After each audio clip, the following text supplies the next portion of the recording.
चुनाव की तारीख घोषणा हो चुकी है, आचार संहिता भी लग चुका है, 7 चरणों में होगा। लेकिन ये 7 चरण किसके लिए?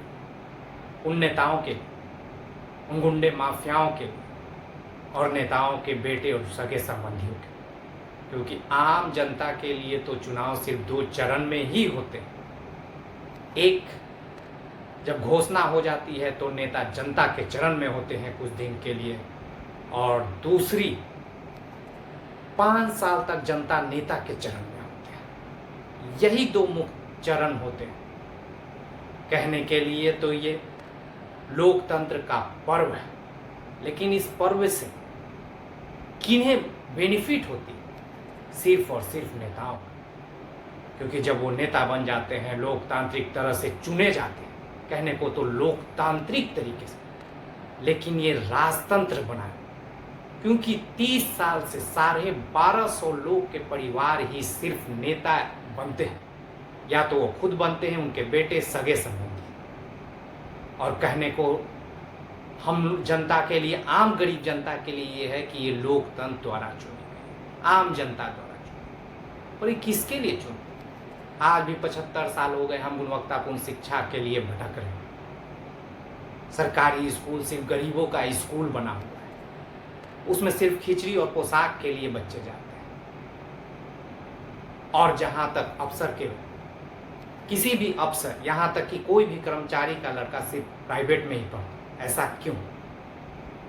क्योंकि कभी भी हम शिक्षा पे केंद्रित ही नहीं, सरकार इसके बारे में सोची ही नहीं आज तक। स्कूल को सिर्फ एक राजनीतिक जगह बना के छोड़ दिया, जहाँ पे खिचड़ी बनाना है, पोशाक बढ़ना, पढ़ाई छोड़ के हर कार्य को करवाना है। कभी चुनाव में शिक्षक को लगा देना, और उस स्कूल का क्या? या तो भवन नहीं है, जहाँ भवन है वहाँ शिक्षक नहीं है, जहाँ शिक्षक है वहाँ बच्चे नहीं हैं, और जहाँ भवन, शिक्षक, बच्चे हैं वहाँ पढ़ाई नहीं है।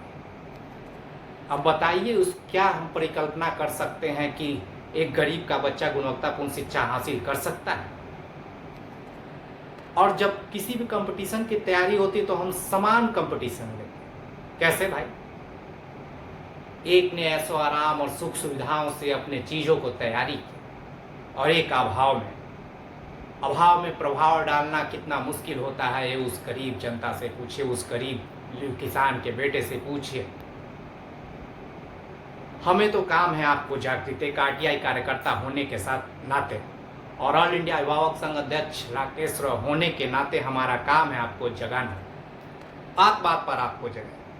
कई बार मेरी वार्ता हो चुकी है आपके शिक्षा मंत्री से, कई बार वार्ता हो चुकी है हमारे डीएम से, और भी कई बार हमारी होगी, लेकिन फलोफल इसका निकलता क्या है? कभी वो कहते हैं कि ये हमारे बस का नहीं, कोर्ट के थ्रू करिए। कोर्ट केस भी हमने किया हुआ है 2, लेकिन वो भी एक लंबा प्रोसेस है। तो बदलाव कैसे आएगा? अगर लोकतांत्रिक तरीके से ही बदलाव आएगा तो सिर्फ और सिर्फ जनता की जागरूकता ही इस बदलाव को ला सकती है। आप जागृत हो, क्योंकि आप वोट अपने बच्चों के लिए दीजिए ना, अपने बच्चों के भविष्य के लिए, उनके पढ़ाई के लिए, शिक्षा के लिए, स्वास्थ्य के लिए। लेकिन हम वोट क्या देते हैं जिससे हमें कोई मतलब ही नहीं। और आपको चुनना किसको है भाई? आपको चुनना है एक विधायक, चुनना है आपको सांसद को, लेकिन हम चुनते क्या है? मुख्यमंत्री, प्रधानमंत्री। अरे वो तो आपके बस का ही नहीं है। आपको तो चुनाव सिर्फ करना है विधायक या सांसद, क्योंकि यही आपके बस, फिर तो वो लोग चुने। लेकिन हम लोग सीधे चुनने लगते हैं। कैसे भाई?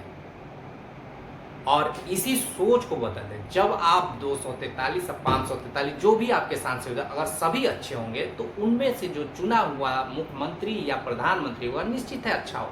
आप क्यों चुनने? जब आप अपने क्षेत्र के अच्छे लोग को चुनेंगे तो अच्छा लोकतंत्र होगा, और अच्छा लोकतंत्र होगा तभी बदलाव सामने। और बाकी तो आप देख ही रहे, अपने बीच से तो कोई लीडर जा नहीं पाता, क्योंकि साम दाम दंड भेद सब तरह करके वही नेता, वही गुंडे, वही माफिया वहाँ पे अपना प्रभाव डाल के वहाँ पे एकत्रित है। या तो खुद मंत्री, विधायक, नेता और उनके बेटे ही उस पर पूरी तरह से छाए। और हमें कहा जाता है राजनीति अच्छा नहीं। बिल्कुल, राजनीति क्यों अच्छा नहीं है भाई? और वहीं से सारा हमारा नियम कानून बसता है। एक गरीब को दिक्कत होती है तो वो फिर उसी राजनीति के तहत जाता है पैरवी कराने, लेकिन एक गरीब सोच नहीं सकता कि हम राजनीति करें, उस पहलू पे बैठे। तो इसको बैठने के लिए, इसको जानने के लिए, इसको समझने के लिए आपको इसमें आना ही होगा, चाहे परिस्थितियाँ कैसी भी हो, स्थितियाँ कैसी भी हो।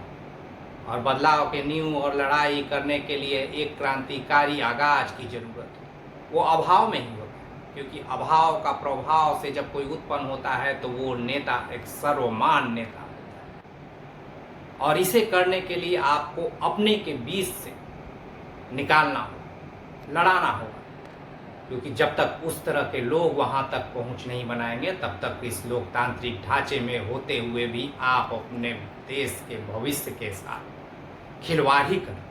क्योंकि भविष्य वहाँ से मजबूत होगी जब आपका बेटा मजबूत होगा, बेटी मजबूत होगी, आसपास के समाज मजबूत होंगे, तो स्वतः ही हमारा देश मजबूत होगा। और इसी मजबूती को लाने के लिए आपको अपने आप में जागृति लानी होगी, आसपास के लोगों को बताना होगा कि इस बार हमें अपने आप के लिए सोचना पड़ेगा। जब हम अपने आप के लिए सोचने लगेंगे तो स्वाभाविक है हमारा समाज बदलेगा, हमारा राज्य बदलेगा, हमारा देश बदलेगा। इन्हीं बातों के साथ मैं राकेश रॉय, ऑल इंडिया अभिभावक संघ अध्यक्ष। धन्यवाद।